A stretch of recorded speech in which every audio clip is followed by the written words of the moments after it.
नमस्कार साथियों।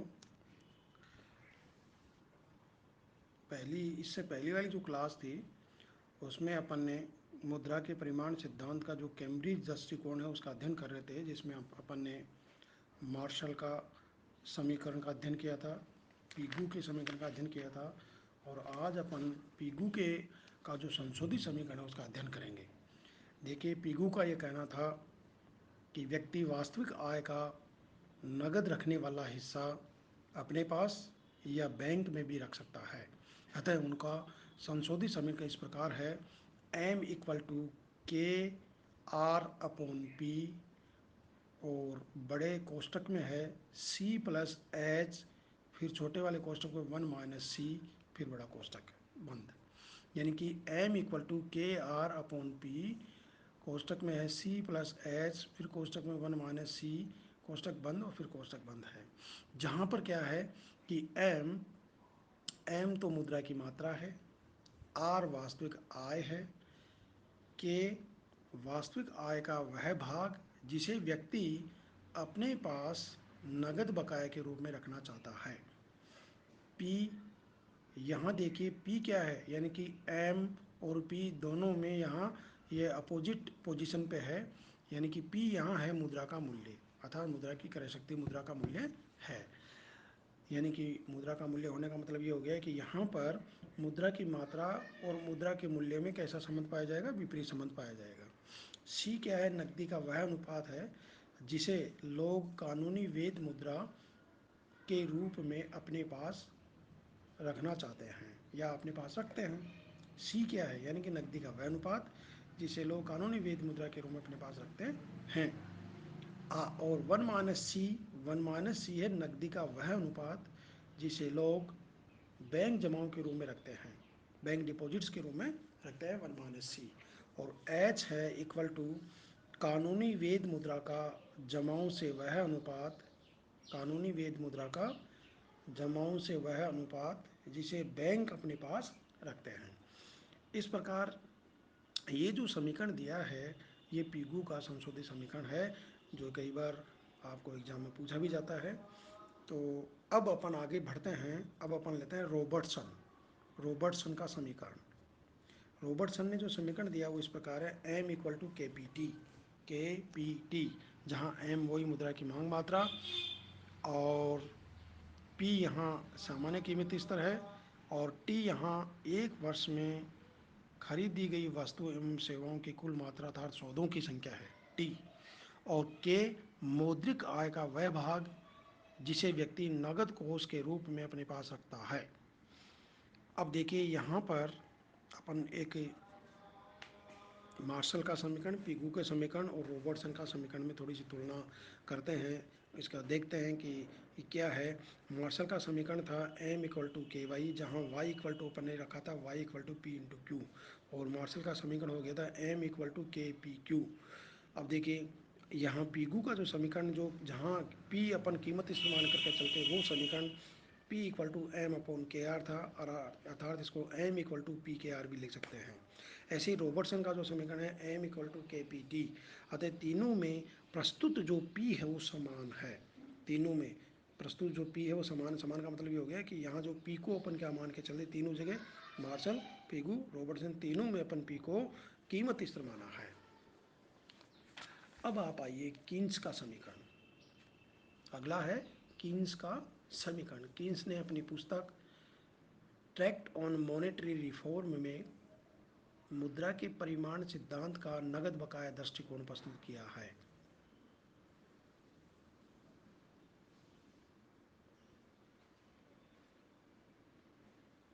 यानी कि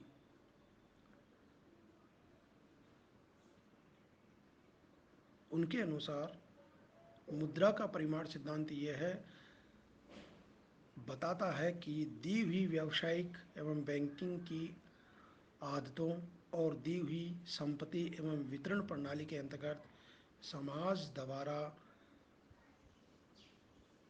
मुद्रा की कुल मांग सामान्य मूल्य स्तर पर निर्भर करेगी। आगे उन्होंने कहा कि शुरू में कीन्स ने कैम्ब्रिज विचारधारा को अपनाया था, लेकिन बाद में उसने कीमत निर्धारण के आय सिद्धांत तथा बचत विनियोग सिद्धांत का प्रतिपादन किया था। कीन्स के आरंभिक विचारों के अनुसार मुद्रा के परिमाण सिद्धांत एवं जीवन की वास्तविक अनुभूतियों में पूर्ण सामंजस्य था। इसने उपभोग की सामान्य वस्तुओं पर विचार किया है। कीन्स ने यानी कि अपने जो समीकरण है उसमें उपभोग की जो समस्त वस्तुएं हैं उनको शामिल किया है। कीन्स ने मुद्रा के परिमाण सिद्धांत को निम्नलिखित समीकरणों के रूप में प्रस्तुत किया है। इसका प्रारंभिक जो समीकरण है वो n=p के।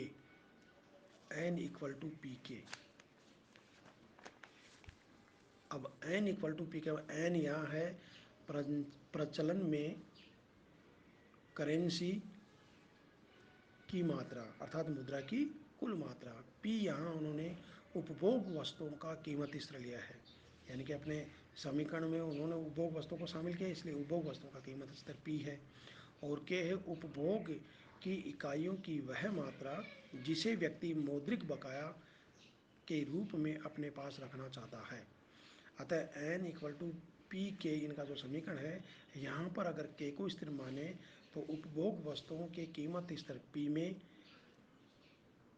और मुद्रा की जो कुल मात्रा है n, यानी कि दोनों में सीधा संबंध होगा, प्रत्यक्ष संबंध होगा, जिसका ये मतलब है कि अगर मुद्रा की मात्रा दोगुनी कर दी जाए तो कीमत स्तर भी दोगुना होगा। अब आगे अपन पढ़ेंगे कीन्स का संशोधित समीकरण। कीन्स का यह कहना है कि व्यक्ति उपभोग इकाइयों की कुछ मात्रा मुद्रा के रूप में अपने पास या बैंक में भी रख सकता है। कीन्स का यह कहना है कि व्यक्ति उपभोग इकाइयों की कुछ मात्रा मुद्रा के रूप में अपने पास या बैंक में भी रख सकता है। अतः उनका संशोधित समीकरण इस प्रकार है, n=p और कोष्टक में बंध में है k+r_k। इनका समीकरण संशोधित समीकरण क्या हुआ, n=p कोष्टक बंद k+r_k कोष्टक बंद। यानी कि कीन्स का जो संशोधित समीकरण है, और यहाँ पर देखिए यानी कि n=p k+r_k, इसमें क्या है कि जहाँ पर n तो क्या है कि प्रचलन में या चलन में मुद्रा की मात्रा मान लीजिए, यानी कि मुद्रा की मात्रा को प्रदर्शित करता है। p उपभोग वस्तुओं का कीमत स्तर है। k उपभोग इकाइयों की वह मात्रा जिसे व्यक्ति अपने पास नकद रूप में रखना चाहता है। k प्राइम उपभोग इकाइयों की वह संख्या वह मात्रा जिसे व्यक्ति बैंक जमा के रूप में रखना चाहता है।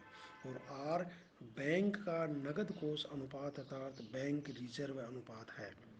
यहाँ पर यदि k प्राइम और r को स्थिर मान लिया जाए तो p और n में सीधा संबंध होगा, अर्थात p में n के अनुसार परिवर्तन होंगे, अर्थात मुद्रा की मात्रा और कीमत स्तर में सीधा संबंध होगा। ये था कीन्स का संशोधित समीकरण। निष्कर्ष रूप में ये कहा जा सकता है कि फीसर के समीकरण में मुद्रा की पूर्ति पर अधिक जोर दिया गया था, जबकि कैम्ब्रिज समीकरण में मुद्रा की मांग पर अधिक जोर दिया गया है। अब आप आइए कि ये थी आपकी यानी कि मुद्रा परिमाण सिद्धांत से संबंधित कैम्ब्रिज दृष्टिकोण, जिसमें हमने आज अध्ययन किया है आपका पीगू का संशोधित समीकरण, रॉबर्टसन का समीकरण, कीन्स का प्रारंभिक समीकरण और कीन्स का संशोधित समीकरण, जिनका अपन ने अध्ययन किया है। अब अपन यानी कि इन तीनों का यानी कि इनका जो सार है यह है कि इन अर्थशास्त्रियों का यह कहना है कि मुद्रा की मात्रा और कीमत स्तर में मुद्रा का जो परिमाण सिद्धांत हमें ये बताता है कि मुद्रा की मात्रा और कीमत स्तर में सीधा संबंध पाया जाता है, प्रत्यक्ष संबंध होता है, जिसका ये तात्पर्य है कि मुद्रा की मात्रा अगर बढ़ा दी जाए तो कीमत स्तर भी बढ़ेगा।